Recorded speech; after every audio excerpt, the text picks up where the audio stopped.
not a YouTuber, just like making videos.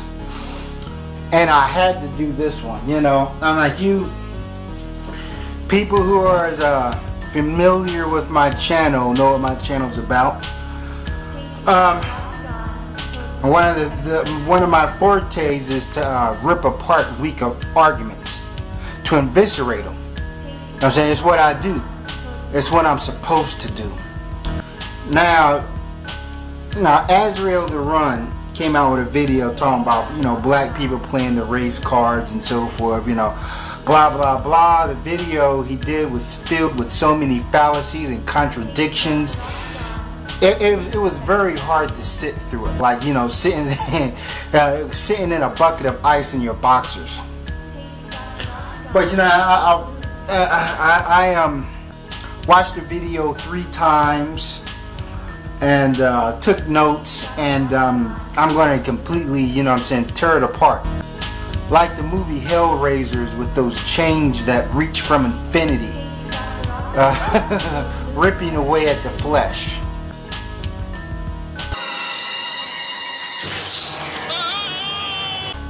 Let me give you a background on Azriel the Run. He used to go by the name Dragon Blood Slayer or something. He used to make videos about Pokemon and Dungeons and Dragons and Digimon and shit like that. You know what I'm saying? That was his, you know what I'm saying, his primary focus on his channel, on his old channel.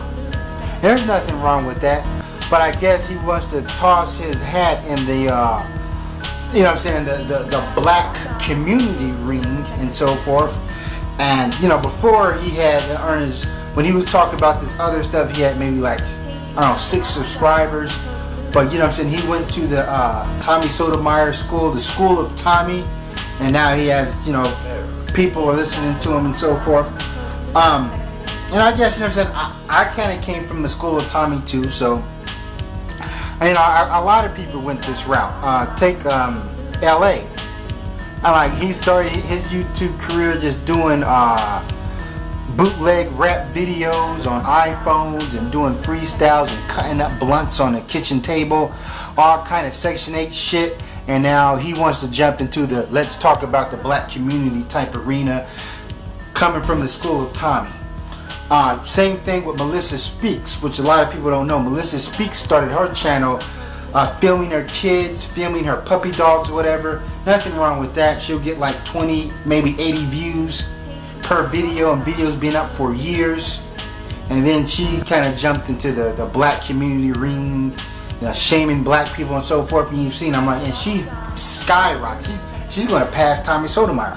And I'm not, you know, and I'm not, you know what I'm saying, I'm not ragging on these guys for this. I'm like, it is what it is. But hence, if anybody who's familiar with my channel, watch my first video. You know what I'm saying? I pretty much stayed on the same path. My thing was to go after, you know, white racists and bootleggers. You know what I'm saying? I didn't change my course. It's not like I started something, I failed at it, and then I turned around and I said, okay, I'm gonna go this route and just talk about Tommy. You know what I'm saying? I made anti-Tommy Sotomayor videos, David Carl videos, before this sector of YouTube was even formed, before it was even cool to do it. I didn't even think more than 10 people would watch my videos. But you know, here we go.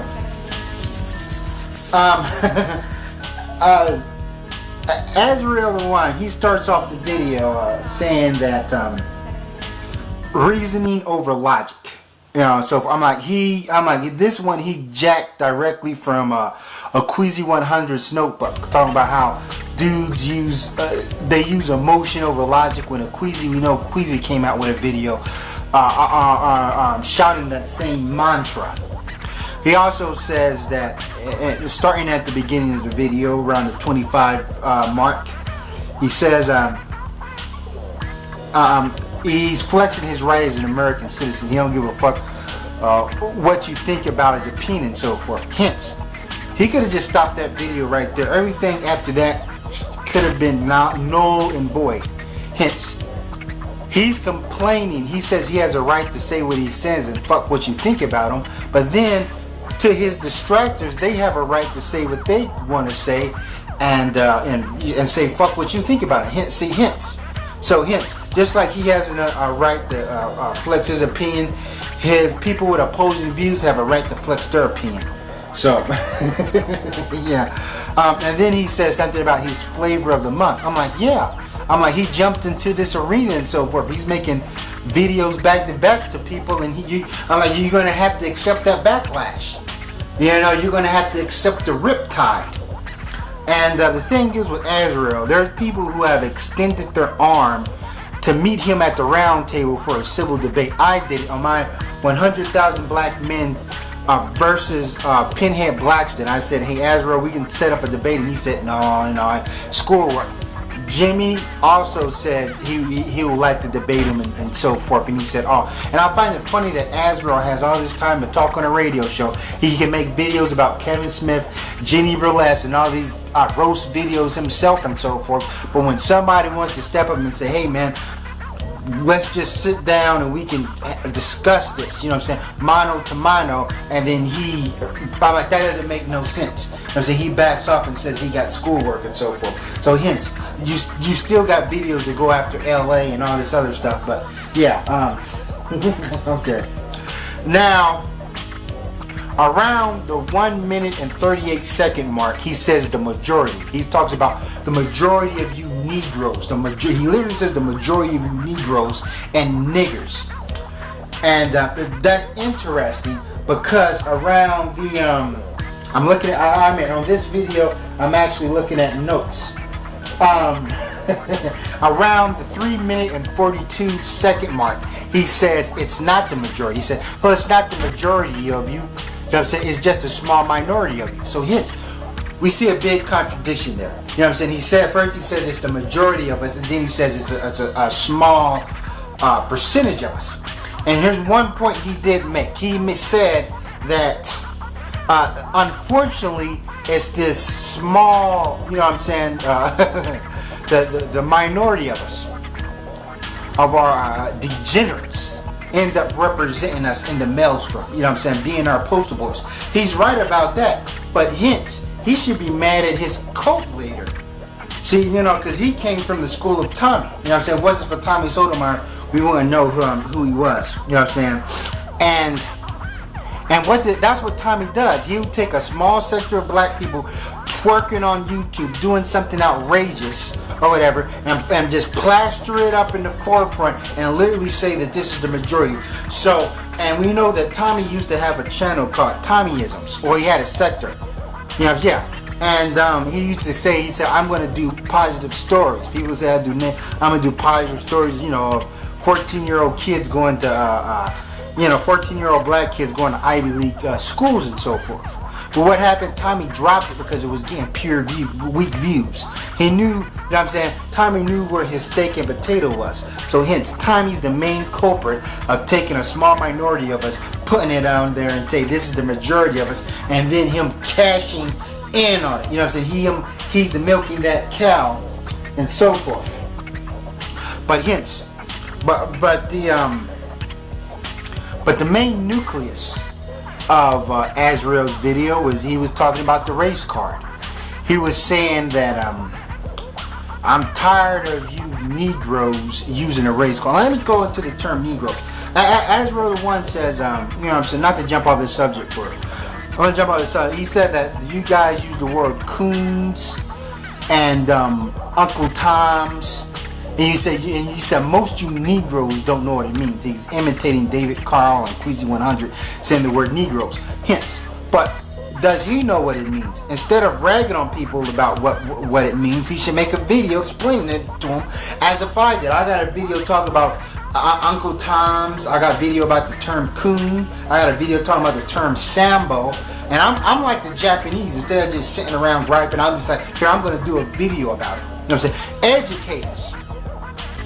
And but he used the term Negro. Now, where did that term Negroes come from? I'm pretty sure blacks before the slave trade, we didn't call each other Negroes.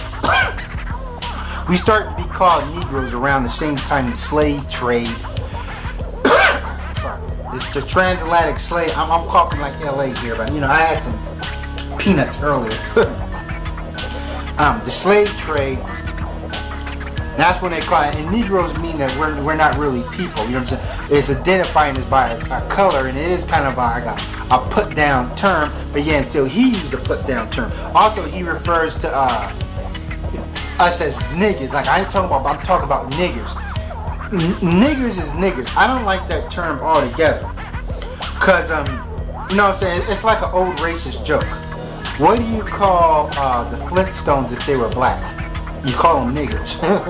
And white people call all blacks. If you have an educated black man, what do you call him? Call him an educated nigger. You got a dumb black man, you call him a dumb nigger. You know what I'm saying? You got a rich black man, you call him an uppity nigger. You got a poor black man, you call him a poor nigger. And that's what they called us. No matter what our status in society was, no matter how we acted. I remember when I worked at the jail, we throwed some irate, uncouth, savage being in the hole, a white guy. And then when we locked him in his cell, in the holding cell, he called us like, you bunch of niggers. Cause we are, this dude was nuts. And he knows that in segregation, it's heavily bonded. They got cameras everywhere. That means we couldn't beat his ass and get away with it, because when you're at a jail, you have so many of these counselors and higher ups. You know what I'm saying? They look at us with a hawk eye. At this, our higher ups look at the COs with a hawk eye the same way we look at the inmates and so forth. But the thing is, but this inmate there, this lowlife, who his whole life he just ruined other people's lives and made people around him miserable. Called us a bunch of niggers, and we're all uniform staffed. We're all people who have jobs, people who have careers. You know what I'm saying? I'm like, you couldn't even get a job there if you have a felony. I think even a misdemeanor, unless it's like a drunk driving or some shit like that, a driving misdemeanor. But yeah, I'm like, he didn't care that we were black, and that's what he called us. He called us niggers, even though he was the dude wearing the orange uniform. You know what I'm saying? And we were wearing the stripes. It don't matter. It didn't matter to him. So that term, that's a null and void. But and we're gonna go back into the race card. He says that he's tired of blacks, niggers, using the race card. But at the same time, why do you hold black people at a higher standard to white people? White people use the race card all the time. Matter of fact, they created a concept of race. You know what I'm saying? And I believe that there's only one race, but it's broken down into genotypes. That's why you have the term genocide. You're getting rid of a certain genotype. Human beings aren't that different from one another to even be labeled as technically separate races. But whites have created this concept, and they play the shit out the card. They max the card out. There's a video going viral on YouTube right now called White Genocide. White people are complaining that their way of life, that they're not going to be the status quo. That, they're going to become a minority, and white people need to wake up. That we have blacks and all these other immigrants coming into white countries, and most of them, the majority of them, are just hardworking people that are getting the jobs white people don't want, or a lot of Americans don't want, and they're complaining. Look up white genocide, and you see that white people play the race card big time, almost for no reason at all. You know what I'm saying? Over here in America, over here in Europe. So my question is to you: why are you vexed at black people for playing the race card, but to play a blind eye to white people playing the race card and so forth? I might look at the whole libertarian movement and so forth. I'm like, that's all they look up. Stefan Molyneux. Look up a guy called Libertarian Realist. Look how many subscribers they got. Look how many views, and how they talk about race and IQ and so forth. So yeah, I'm like, it's very easy to point out white racism and white people using the race card and so forth. And now you say that you admit that there's white racists, but instead of pointing them out, you need to clean up your own backyard. I'm like, this is a foolish notion. I mean, it's like a police officer saying that, hey, I'm not going to go out here and battle crime as long as I got corruption in my own precinct. Of course, Yeah, a police officer should be a whistleblower. He should rat to internal affairs about all the corrupt police in his, you know what I'm saying, his buddies. He should rat his own buddies out. But at the same time, he has to get in his patrol car and go out there and monitor and keep civilians safe and so forth. So hence, it's called multitasking. You know? I'm like, hence, if somebody's running a restaurant, you know, they're going to have to deal with their staff, keep their staff in check, you know, and deal with the restaurant. You know what I'm saying? So you can do both things. Hence, you should condemn racism on all fronts or whatever. Hence, if you was a victim of racism that hurted you financially, or you know, or you was in jail for the wrong reason, you got out, would you say that, well, you know, I'm not gonna press charges, I'm not gonna seek compensation because there's a whole bunch of black racism and I'm gonna deal with them for the hint? No. you gotta get rid of it altogether.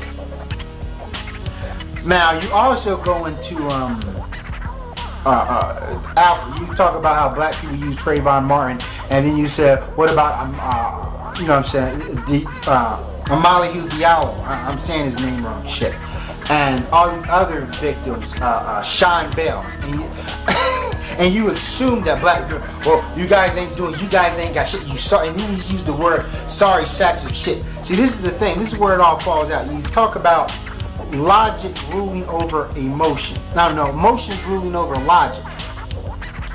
But then, it's obviously you got emotional. You even admit that. Sorry, you went on a tangent. You know what I'm saying? An emotionally sparked tangent. I'm like, the whole video was an emotionally driven, a bunch of emotionally driven drivel. So yeah, so that way, I'm like, do you know how many protests there was for Sean Bell, Oscar Grant? Man, they made rap songs for Sean Bell and so forth.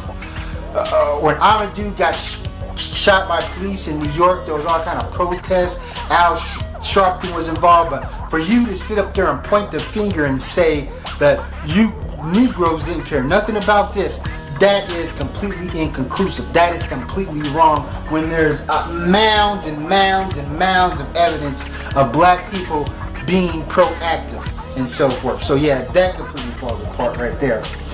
But here, go back into the race card. Alright, blaming white. See, when a black man, if I were to go around and blame white people, I'm gonna blame the white man, I ain't get nowhere in life and this and that. Ultimately, I'm gonna hurt myself.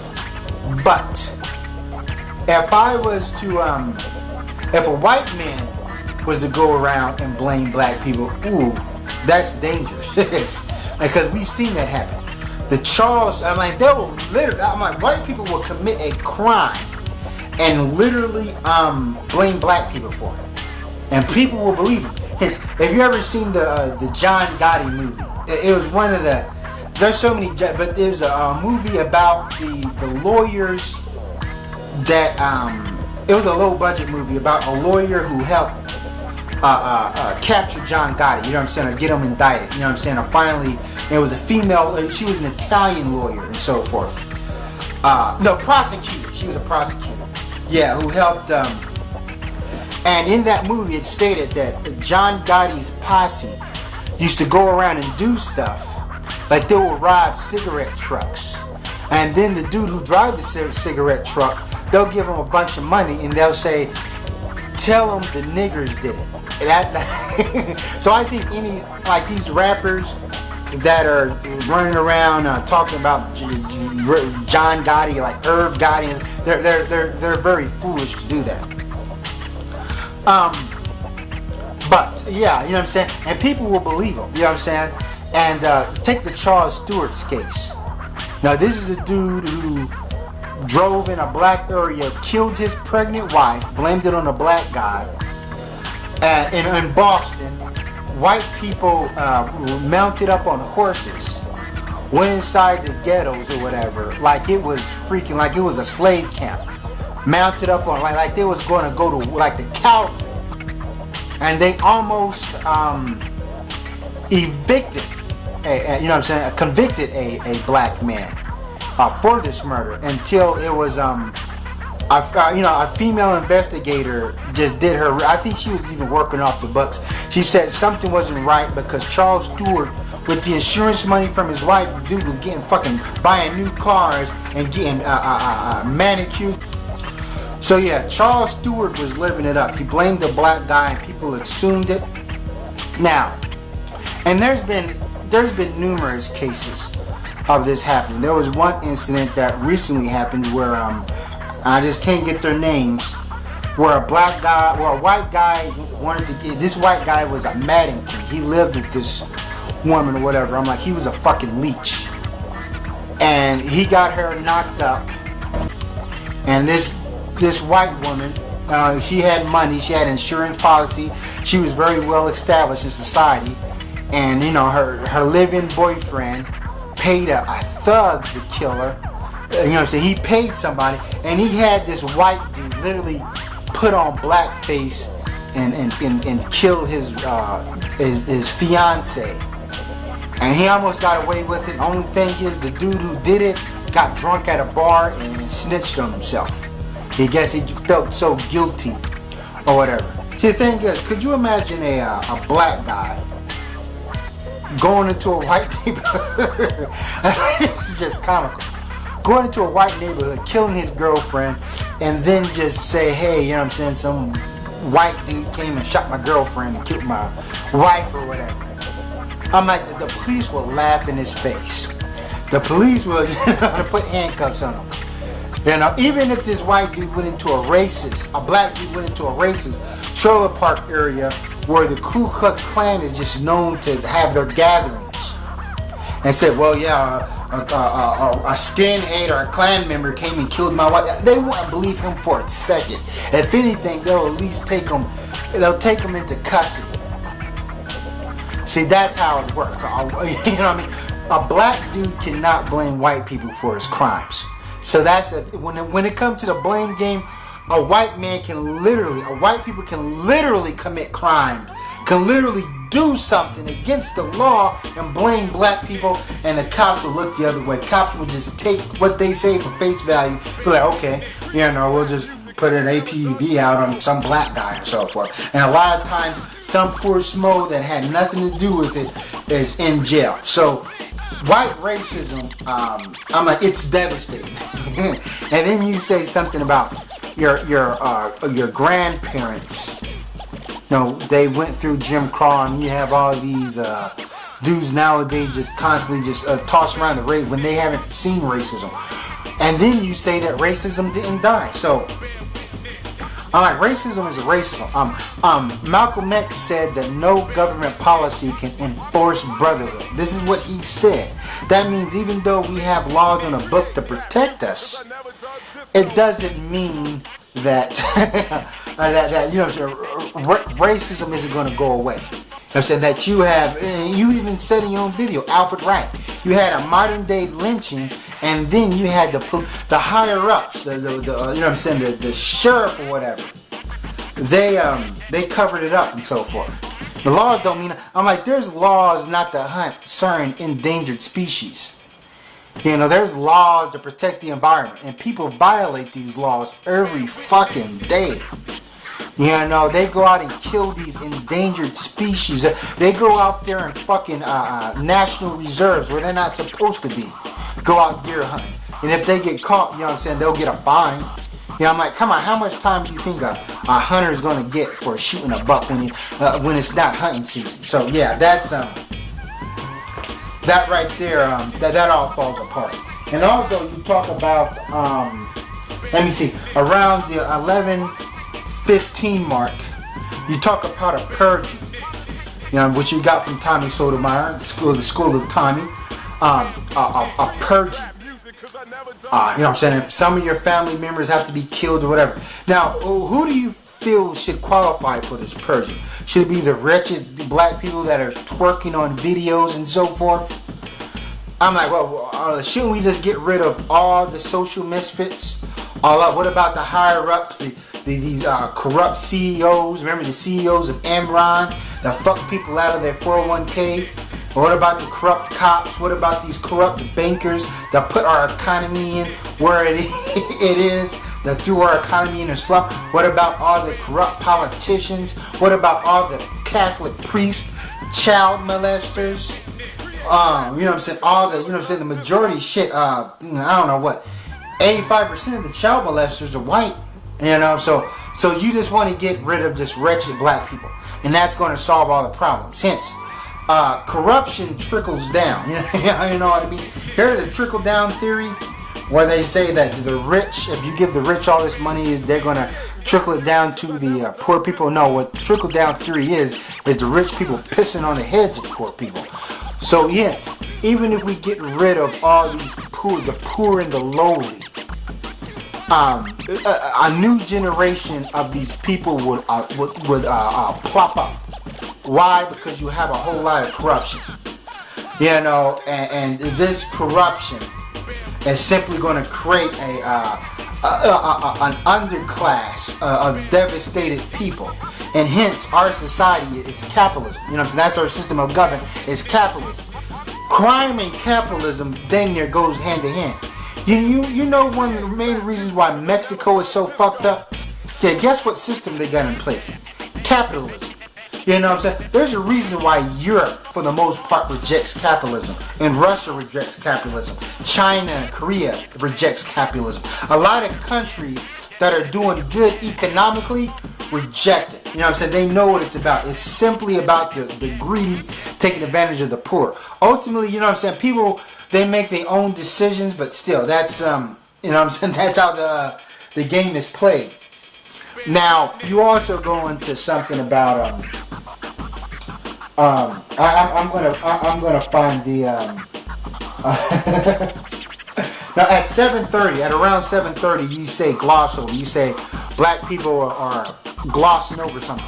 Do you know what that term gloss over means? Hence, this is your emotion overriding your logic because you're using words out the wrong text. Gloss over means you make something more shiny. I think the word you wanted to use is glance over, or look over, or skim over. Gloss over means like you got an apple and you shine it, you gloss over. That's why the word glossy, you know, like you got a car, you gloss over it with Total Wax or whatever. That's what gloss over means. You pay attention to detail and you make it shinier and so forth. So you use that word completely out of context right there.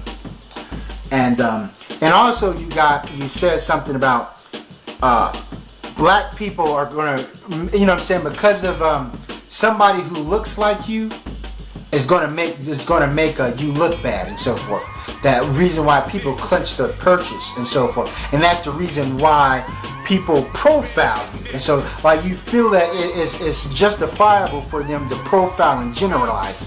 Hence, profiling is using the race card. You know what I'm saying? That's the, you know what I'm saying? When I say, hey, well, if a cab driver or whatever says don't want to pick a dude up because he's black, because say he's a thug, he's going to rob him, first he had to use the race card to profile him and so forth. The terms going hand to hand. So once again, you say you're tired of black people using the race card, but you're saying it's okay for white people to use the race card because look what black people are doing. But hence, seeing the long history of white people and what they've done, not just here in America, but all over the world, when you say it's justifiable for black people to use the race card and say that, hey, something is, you know, that something doesn't smell right. Hence, we already know black inmates get more time in prison. You know what I'm saying? For the same offenses white inmates do. I know because I worked at a jail, and I was seeing these white dudes being ODR. You know what I mean? I'm like, as soon as they come in, and there's a reason for that. One is because of population.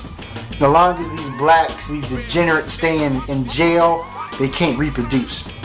And, you know, they need white people out there. They need their sperm to be proactive because of the white genocide, the white population decrease. So it's decreasing. So, yeah, that does it. But the thing is, if somebody is edgy around black people because of what somebody's done, that's their own gripes. Hence, white people commit crimes against other white people. The majority of them, like 90%. You know what I'm saying? So if anybody with a rational mind should just be weary, just be weary of everybody. white people, like you said that, most of the time it's you blacks killing other blacks. That's just, throughout human history, the majority of people who killed each other were the same race, same nationality, and so forth. White people kill each other at an alarming rate, like 90%. And a lot of, and really, when you think about it, you have to ask yourself, the rate that black people kill whites is just so low, and it should be. I'm like, if somebody thinks rational, they should feel like, why is it higher? Since the majority of people are white and black people are just surrounded by white people, and ultimately criminals, that's want to rob and kill people, and if they're in a desperate situation, they're on drugs, they're not going to see skin color. But, that's their own hang up if they're profiling you and so forth, just because of what some other black person did. I'm pretty sure a white person got robbed by other white people. They get raped by a majority of white people and so forth. But, I guess it's not inhuman. We just don't have the instinct to generalize people that look just like us and so forth. But white people have always, the reason why white people are cautious around this, because of what they did to us. And they're thinking like, damn, we did all these things to them, but when are they going to strike back? They can't just take it easy. They got to, really deep down, they got to hurt us. They got to feel like if they rob us, it's justifiable because how we robbed them. I'm like, hence, the great white hunter, when white people went into Africa, they were worried about these African cannibals putting them in a pot and so forth, in a boiling pot of water and eating them. Now, you also say that the racism is subtle, that people are going to look at you and say, hey, this is this is where you are, and around the 1700 mark. And the thing is with that, partially that is true, but still, as with the Alfred Wright case, I won't call that subtle. This was a black man who was educated, probably lived in a nice house with a white wife, and he was a victim of extreme racism. That was just a lynching like nothing has ever changed.